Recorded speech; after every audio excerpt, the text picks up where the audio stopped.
Hello, I'm Danielle from Learn Reiki Philadelphia, and Libra, here are your tarot cards for September of 2022.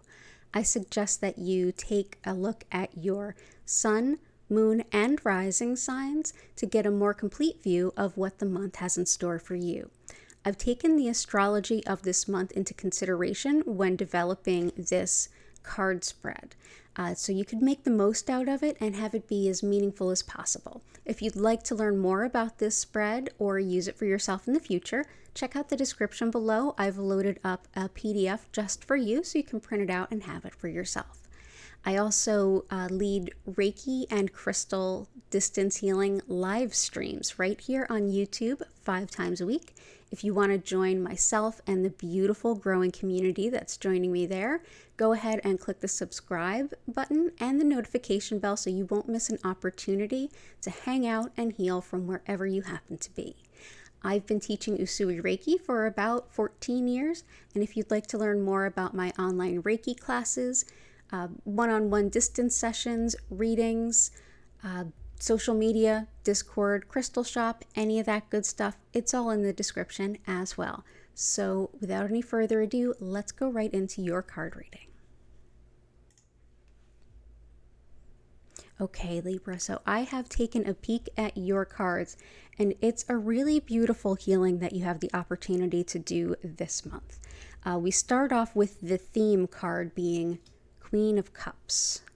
This beautiful, emotional, nurturing, motherly, grandmotherly type of energy. One of true support and sustenance, but definitely driven and motivated by emotions.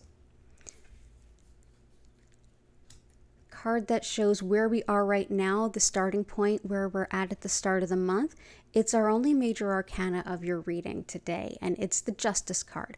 Justice is not as warm and fuzzy as the Queen of Cups. No. Justice is very accurate, methodical, and as a Libra, I know you know what I'm talking about. Justice is very blind, eyes closed, holding the scale. It weighs this way or it weighs that way. It belongs here or it belongs there. It's not emotional at all. It is very cut and dry and to the point.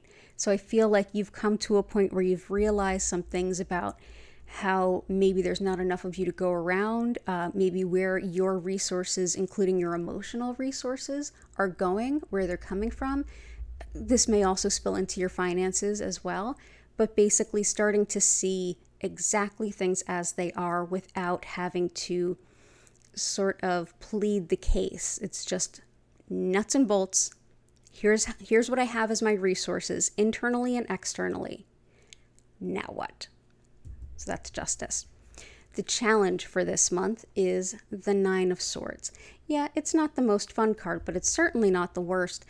This card in the challenge actually tells us that the biggest challenge is coming from within. It's sort of this card always makes me think of like the call is coming from inside the house. The worry, the fear, the things that wake us up at night, the things that are eating away at us, they're all internal. This is our mental, our intellect, the stuff going on in the mind. This is the fears and the worries. This is our challenge. And now coming out of Justice, that tells me that we've got a pretty cut and dry look at what we have to work with, at what's going on. Now is a time to say, what are those things that bother me, that I worry about, that keep me up at night? These are the challenges I have an opportunity to face this month during the Mercury retrograde. Mercury retrograde gets a terrible rap. Everything's going to be wrong. Oh my God, the sky is going to fall. It's not. Mercury retrograde is meant for us to reflect inward.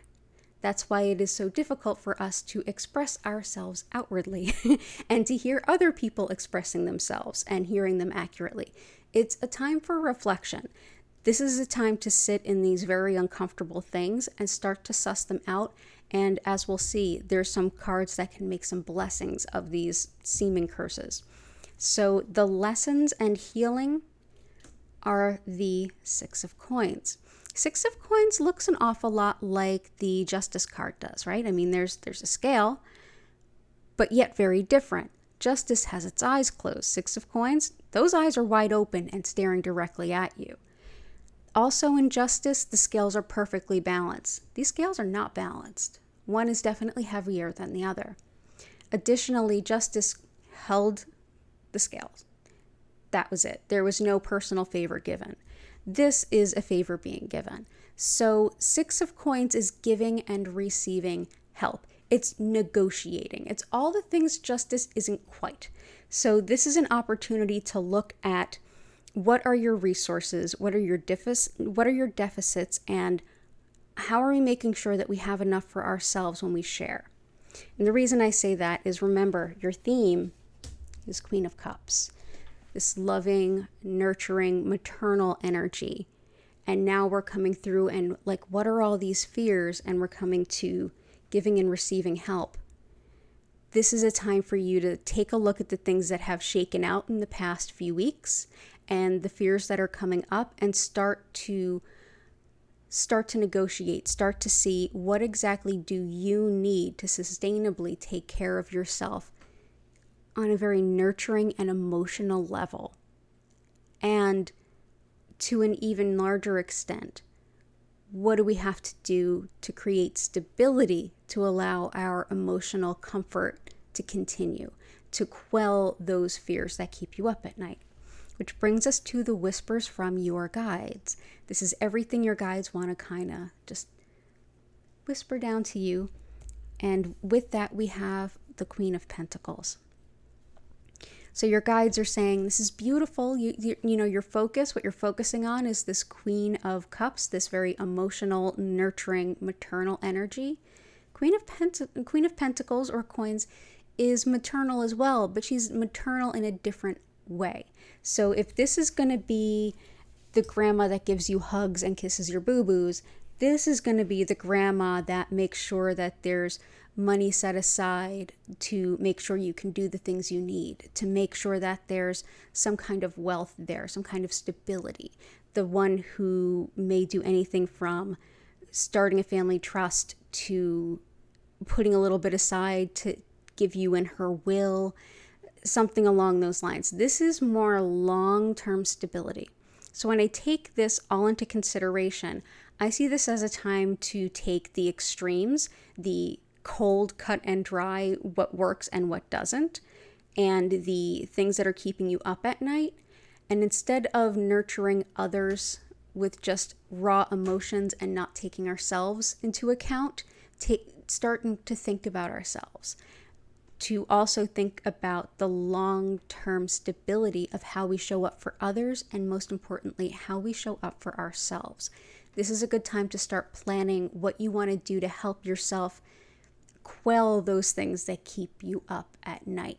If there's financial worries, working with someone that can help you maybe do some planning or thinking around ideas there. If you're worried about your stability in terms of emotions, reaching out to the people you love and care about and shoring up those connections, spending some time around them, things like that. So in short, your reading for this month, if you enjoy it, is take a look at what's bothering you and use every opportunity you have to nurture yourself to feel safe so that you won't have these nightmares and worries any longer.